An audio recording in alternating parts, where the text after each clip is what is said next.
Aujourd'hui, je vous embarque dans une aventure extraordinaire au cœur de Ouagadougou, où le président Ibrahim Traoré, un homme au destin hors du commun, va plonger dans les ombres de son propre pays pour découvrir une vérité terrifiante. Préparez-vous à une histoire pleine de suspense, de trahison et de révélations qui vous feront frissonner. Alors, prenez un bol de bissap bien frais ou une assiette de thon fumant, installez-vous confortablement, et laissez-moi vous transporter dans un monde où le pouvoir cache bien plus que des discours. Ne quittez pas cette vidéo avant la fin, car je vous promets que vous ne voudrez pas rater une seule seconde de ce récit captivant.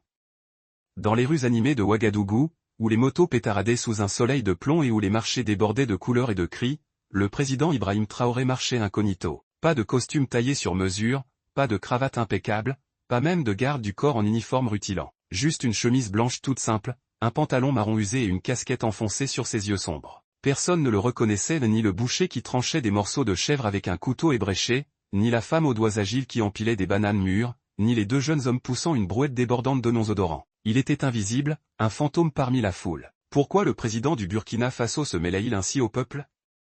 Depuis son bureau climatisé au palais de Kosiam, Ibrahim avait senti un vide grandir en lui. Ses conseillers, avec leur sourire poli et leur rapport bien propre, lui répétaient sans cesse « Tout va bien, Excellence. Le pays est stable, le peuple est heureux. » Mais son cœur, ce cœur de soldat forgé dans les combats contre les djihadistes, lui murmurait autre chose. « Je veux voir de mes propres yeux », avait-il confié à sa femme ce matin-là, debout près de la fenêtre ouverte de leur chambre. Tandis que l'aube peignait le ciel d'orange. « Je veux ressentir ce que les pauvres ressentent, entendre ce qu'ils disent quand ils ne savent pas que j'écoute. » Sa femme, Aïssata, une femme élégante aux yeux perçants, l'avait regardé avec une inquiétude qu'elle cachait mal. « Sois prudent, Ibrahim, » avait-elle murmuré, posant une main douce sur son bras. « Tu es un bon homme, mais les bons hommes ont beaucoup d'ennemis. » Il avait souri, un sourire fatigué mais déterminé, et avait embrassé son front. « Ne t'en fais pas, je serai de retour avant le coucher du soleil. » Maintenant, il avançait dans la foule, flanqué de deux gardes de confiance déguisés en simples citoyens, l'un en t-shirt délavé, l'autre portant un sac de jute sur l'épaule comme un marchand ambulant. Personne ne leur prêtait attention. Les odeurs de viande grillée,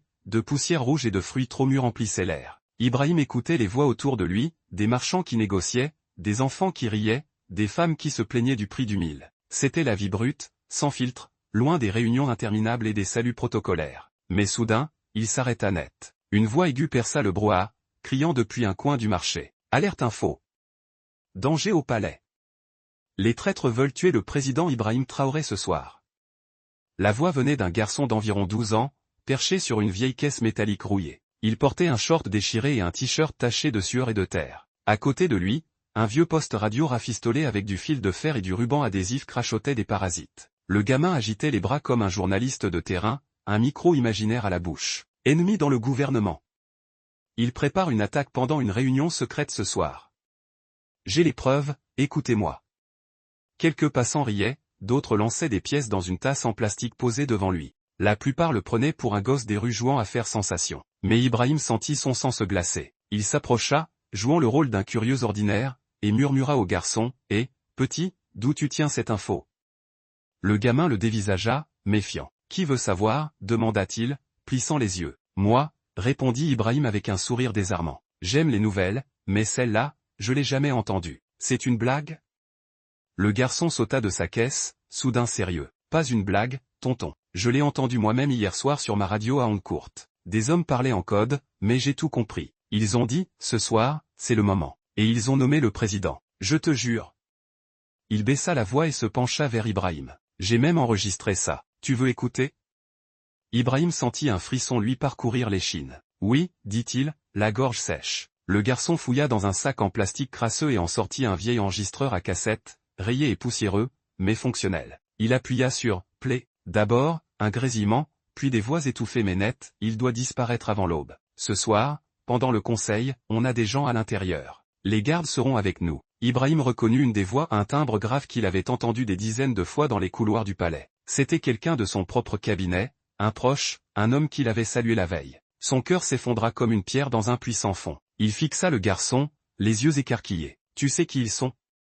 Le gamin secoua la tête. « Non, mais je sais d'où vient le signal. Je l'ai tracé avec ma radio. Je bosse là-dessus depuis que j'ai 7 ans. Mon père était soldat, il est mort quand j'étais petit. Je vis dans la rue maintenant, mais les radios, c'est mon monde. » Ibrahim vacilla. Il était venu chercher la vérité, et elle venait de lui tomber dessus comme une tempête. Ce garçon, un orphelin crasseux avec un appareil bricolé, venait peut-être de lui sauver la vie. « Viens avec moi, dit-il d'une voix ferme. « Pourquoi » demanda le garçon, suspicieux. « Parce que je te crois, » répondit Ibrahim en ôtant sa casquette. Le gamin écarquilla les yeux, sa bouche s'ouvrant en un « oh » muet. « Vous êtes » ? « Je suis » coupa Ibrahim, posant un doigt sur ses lèvres. « Mais pas un mot ici. » Le garçon lâcha son enregistreur, qui tomba dans la poussière. « Vous êtes le président. » « Chut » murmura Ibrahim. « Pas encore. » Il posa une main sur l'épaule frêle du gamin. « Tu n'as rien fait de mal. Tu m'as peut-être sauvé. » Les deux gardes s'approchèrent, tendus. L'un d'eux murmura « Monsieur, il faut partir. Si cet enregistrement est vrai, le temps presse. » Ibrahim hocha la tête. « Ramenez-nous. Et emmenez le garçon. Il vient avec moi. » Le gamin protesta faiblement. « Je peux pas aller au palais. Je dors dans un vieux bus près de la gare. » « Plus maintenant, » trancha Ibrahim. « Ce soir, tu roules avec le président. » Ils s'éclipsèrent dans une ruelle, la foule reprenant son agitation. Le haut-parleur du garçon continuait de crachoter, « C'est pas une blague.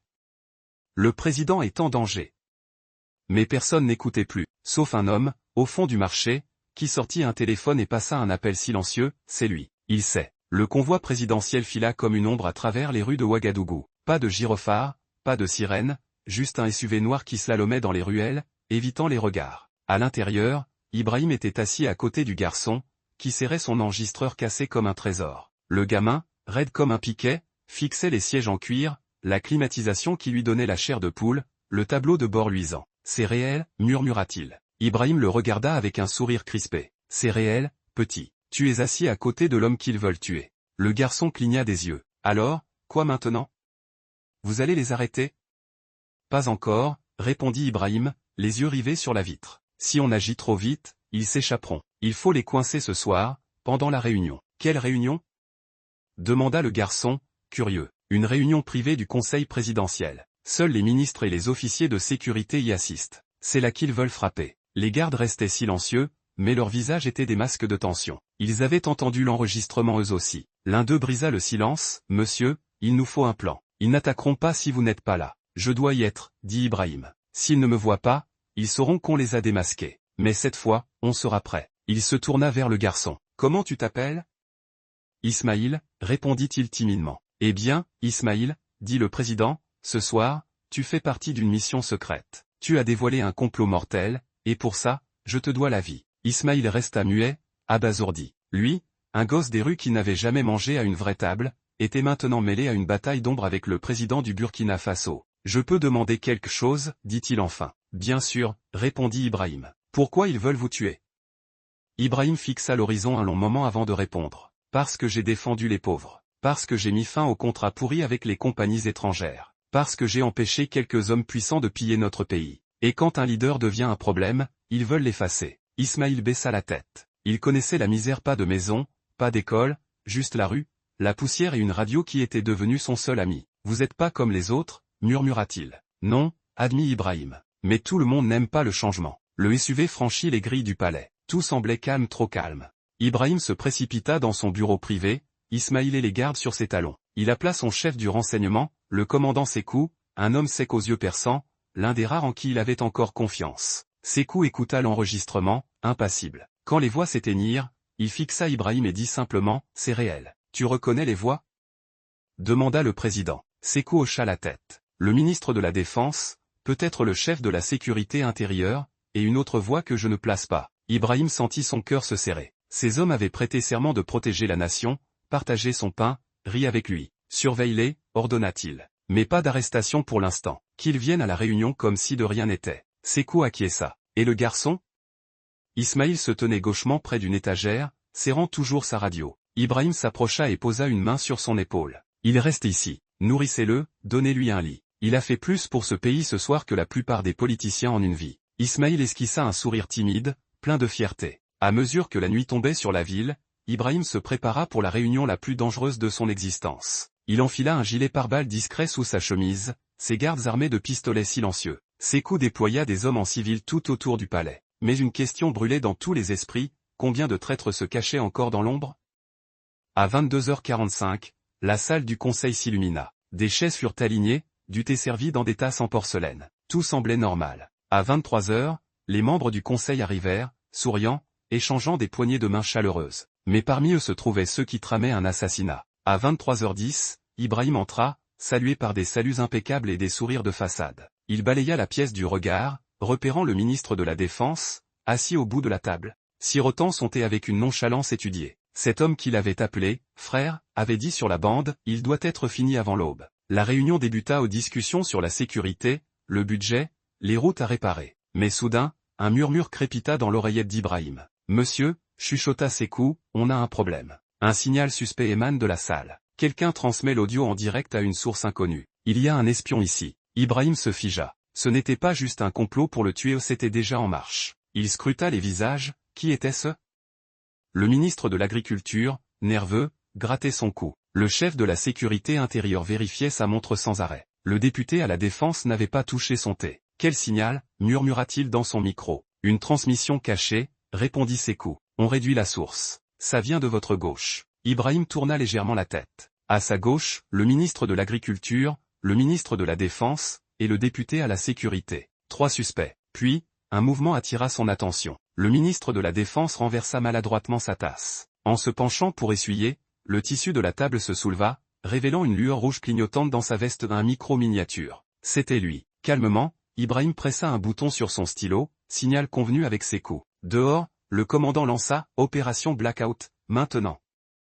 En une seconde, l'électricité fut coupée. L'obscurité envahit la salle, suivie de cris de surprise et du raclement des chaises. Une fenêtre explosa, de la fumée envahit l'air, et des gardes en lunettes de vision nocturne surgirent, saisissant les ministres avant qu'ils ne réagissent. 30 secondes plus tard, les lumières revinrent. Le ministre de la Défense était à terre, maintenu par 2 gardes, le transmetteur arraché de sa poche. La salle entière le fixait, horrifiée. « Qu'est-ce que ça veut dire » cria le député à la Sécurité, feignant l'indignation. Ibrahim se leva, sa voix tranchante comme une lame. « J'ai donné ma confiance à chacun de vous, mais l'un d'entre vous a choisi la trahison. » Le ministre, trempé de sueur, hurla « On m'a forcé. Ils ont menacé ma famille. Pitié, monsieur le président. » Tu avais le choix, rétorqua Ibrahim, glacial. Tu as choisi le pouvoir au lieu de l'honneur. Les gardes l'emmenèrent, mais une voix cria soudain depuis l'extérieur, « Monsieur !» Un des gardes s'est enfui par la porte arrière. Ibrahim sentit un poids s'abattre sur lui. Il y avait plus de traîtres, et pire, quelqu'un les aidait de l'intérieur. Fouillez tout le personnel, ordonna-t-il à Sékou. Chaque garde, chaque cuisinier, chaque balayeur. Quelqu'un les couvre encore. Mais alors qu'il quittait la salle, une pensée le frappa comme un coup de poignard. Ismaïl. Il l'avait laissé dans une chambre d'amis, en sécurité ou du moins, il l'avait cru. Conduisez-moi à Ismaïl, tout de suite, hurla-t-il. Il courut dans les couloirs, ses gardes sur les talons, leurs pas résonnant sur le marbre. Arrivé à la chambre, la porte était grande ouverte. La pièce était vide, pas d'Ismaïl, pas d'enregistreur, juste une fenêtre béante et une tache de sang sur le sol. Ibrahim fixa la goutte rouge, pétrifié. Trouvez-le, rugit Ibrahim. Bouclez toutes les sorties, fouillez le palais. Les gardes se dispersèrent, renversant meubles et rideaux dans leur hâte. Sékou arriva, essoufflé, et vit le sang. Monsieur, c'était prévu. Tu crois qu'on l'a enlevé? Demanda Ibrahim, la voix tremblante. Oui, répondit Sékou. Il avait des preuves. Sa radio, sa cassette, il est une cible. Ibrahim regarda par la fenêtre ouverte. Elle donnait sur le mur du jardin, à peine 2 mètres de haut, avec un arbre à proximité. Ils ne sont pas passés par les portes. Ils ont escaladé. Sékou hocha la tête. Je vérifie les caméras. Non, coupa Ibrahim. Pas le temps, elles sont sûrement hors service. Va à la tour radio, cherche des transmissions étranges dans la dernière heure. Sékou partit en courant. Ibrahim serra les poings. Ils étaient rapides, organisés. Quelqu'un à l'intérieur avait aidé les traîtres, et maintenant, ils avaient pris un enfant, un garçon qui avait tout risqué pour lui. Il est vivant, se jura-t-il. Il doit l'être. Un jeune garde accourut, blême. Monsieur, juste avant la coupure, j'ai vu un homme en uniforme de domestique entrer ici. Il boitait, avait une cicatrice sur la joue gauche. Je pensais qu'il était nouveau. Ibrahim se figea. Ce n'est pas un domestique. C'est le capitaine Caleb, un ex-soldat qu'on a viré l'an dernier pour espionnage. S'il est impliqué, c'est plus grave qu'on ne le pensait. Il se tourna vers le chef de sa garde. Verrouillez le palais. Personne n'entre ni ne sort. Doublez la sécurité sur ma femme et mes enfants. Mais tandis que les ordres fusaient et que les soldats quadrillaient le domaine, une image hantait Ibrahim, le visage sérieux d'Ismaïl, sa radio cassée, sa voix disant « Il prépare quelque chose ce soir ». Et maintenant, il avait disparu. À des kilomètres de là, sur une route de terre caoteuse à la périphérie de la ville, une camionnette brinque-ballait dans la nuit. À l'intérieur, Ismaïl était ligoté à une chaise, la bouche bâillonnée par du ruban adhésif, ses yeux écarquillés de terreur. En face de lui, un homme au sourire acéré allumait une cigarette. Une cicatrice barrait sa joue gauche le capitaine Caleb. Eh bien, dit Caleb, soufflant une bouffée de fumée, tu as causé bien des ennuis à des gens puissants, gamin. Ismaïl tenta de crier, mais le ruban étouffa ses mots. Tu n'aurais pas dû jouer avec les radios, reprit Caleb, froid. Ta grande gueule va te coûter cher. Le conducteur ricana. C'est qu'un môme. Finissons-le et jetons-le dans la rivière. Caleb secoua la tête. Non. Le patron veut savoir ce qu'il a enregistré. Si c'est dangereux, on le refile aux étrangers. Qu'il s'en occupe. La camionnette tourna dans un entrepôt abandonné. Les portes se refermèrent dans un grincement sinistre. Poussière, rats, caisse pourrie l'endroit puait la mort. Ismaïl sentit son cœur s'accélérer. Était-ce là qu'il allait mourir? Mais alors, un événement inattendu se produisit. Caleb saisit l'enregistreur d'Ismaïl et appuya sur « Play ». Rien. Que du silence. Pas de voix, pas de bande. Quoi, grogna-t-il. Il secoua l'appareil. Où est le son? Le conducteur fronça les sourcils. Qu'est-ce qui se passe? Caleb attrapa Ismaïl par le col. Qu'est-ce que t'as fait? Où est l'enregistrement? Ismaïl le fixa, ses yeux brûlants de défi. Caleb arracha le ruban de sa bouche. Je l'ai caché, murmura Ismaïl. Caleb le frappa au visage. Du sang gicla de sa lèvre. Où, hurla-t-il. Ismaïl cracha par terre. Tu le trouveras jamais. Caleb leva la main pour frapper encore, mais son téléphone sonna. Il décrocha. Oui. Une voix siffla, changement de plan. Le président resserre l'étau. Emmène le gosse à l'aérodrome. Le jet décolle dans 30 minutes. Il doit disparaître. Caleb raccrocha et ricana. T'as de la chance, rat. Tu pars en voyage. Après ça, qui sait? Il le poussa dans la camionnette. Mais au fond de lui, Ismaïl souriait. Il se trompait. Il avait caché l'enregistrement, mais pas au palais, pas dans ses vêtements, pas même dans l'enregistreur. Il l'avait planqué là où tout avait commencé, dans le haut-parleur cassé de son coin de rue. Et quelqu'un venait de le trouver. Au palais, un jeune balayeur de 18 ans nettoyait le marché. En passant près du haut-parleur d'Ismaïl, il remarqua quelque chose d'étrange, le dos était scellé avec du ruban adhésif. Curieux, il l'ouvrit et trouva une petite carte mémoire. Il l'attendit à un officier de sécurité posté Nirbi. « Monsieur, je crois que ça appartient au président. » Dans le centre de commandement, Sékou déboula, hors d'haleine, brandissant la carte. « Monsieur, on a retrouvé l'enregistrement du gamin. » Ibrahim, qui fixait la nuit depuis le balcon, se retourna, stupéfait. « Où ?» Un balayeur, halta Sékou. Il l'a trouvé dans le haut-parleur qu'Ismaïl utilisait pour crier les nouvelles. Les mains tremblantes, Ibrahim inséra la carte dans un lecteur. Les voix jaillirent, claires et accablantes, il doit être fini avant l'aube. Les gardes sont à nous. Le gosse ne sait rien, éliminez-le discrètement. La salle se tut. Ce n'était plus une rumeur, c'était la vérité brute, la preuve que des ennemis, locaux et étrangers, s'étaient ligués pour le détruire. Et surtout, la preuve qu'un gosse des rues avait vu juste. À un aérodrome privé à la lisière du pays, un génoir chauffait ses moteurs. Ismaïl, tuméfié et ensanglanté, fut traîné sur les marches. Caleb le suivait, murmurant, t'aurais dû te taire. Mais alors que les turbines grondaient, un hélicoptère surgit du ciel, ses pales battant l'air comme un orage. Des soldats en descendirent, fusils braqués. Lâchez vos armes. Main en l'air, cria une voix. Caleb dégaina son pistolet et saisit Ismaïl comme bouclier. Reculez ou le gosse meurt, hurla-t-il. Les soldats hésitèrent. Puis, un coup de feu claqua. Caleb s'effondra, du sang jaillissant de sa jambe. Ismaïl trébucha, libre. Derrière eux, sortant d'un second hélicoptère, apparut Ibrahim Traoré en personne. Tu as touché à mon peuple, dit-il, avançant calmement. Tu as voulu vendre mon pays. Tu as volé un enfant de ma maison. Caleb gémit, c'est pas fini. Ibrahim secoua la tête. Si, c'est fini. Il ordonna, arrêtez-les tous. Brûlez ce jet s'il le faut, et ramenez mon fils à la maison. Cette nuit-là, la nation entière regarda Ibrahim à la télévision, Ismaïl à ses côtés, vêtu d'une chemise blanche propre, un bandage sur le front, un sourire éclatant aux lèvres. Mes compatriotes, déclara le président, ce soir, nous avons frôlé la destruction de l'intérieur. Des gens en qui j'avais confiance ont tenté de tout nous prendre. Mais une voix a sauvé ce pays, un garçon, un enfant des rues. La salle éclata en applaudissements et en larmes. Ismaïl, dépassé, ne savait que dire.